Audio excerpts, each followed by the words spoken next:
তথ্য উপাত্ত বিশ্লেষণের জন্য আরো কিছু গুরুত্বপূর্ণ ব্যক্তিবর্গের পুনঃ সাক্ষ্য গ্রহণ প্রয়োজন হবে। চ্যালেঞ্জ সমূহ: কিছু গুরুত্বপূর্ণ সাক্ষীর সন্ধান পাওয়া যায়নি, তাদের দৃষ্টি আকর্ষণ করে দৈনিক পত্রিকায় একাধিক বিজ্ঞপ্তি প্রচার করা হয়েছে। কিছু দেশি বিদেশি প্রতিষ্ঠানের কাছে চাহিদাকৃত গুরুত্বপূর্ণ তথ্য দলিলাদি এখন পর্যন্ত পাওয়া যায়নি। কমিশন উল্লিখিত তথ্যাদি অনতিবিলম্বে সংগ্রহের চেষ্টা চলছে। সময় বৃদ্ধি: 50-এর অধিক ব্যক্তির সাক্ষ্য গ্রহণ এখনো বাকি আছে। এছাড়া কিছু সংখ্যক ব্যক্তির কোনো সাক্ষ্য গ্রহণেরও প্রয়োজন হবে। গৃহীত সাক্ষ্যগুলো পূর্ণাঙ্গ লিখিত রূপ প্রস্তুত, সাক্ষ্য গ্রহণ ও বিশ্লেষণের কাজ চলমান রয়েছে। এটি একটি সময় সাপেক্ষ কাজ।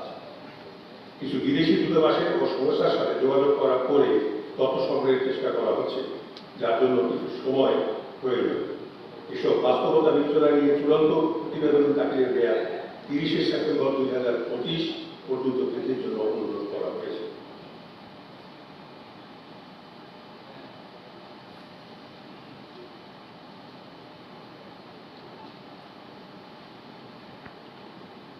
সাংবাদিক ভাই ও বোনদের,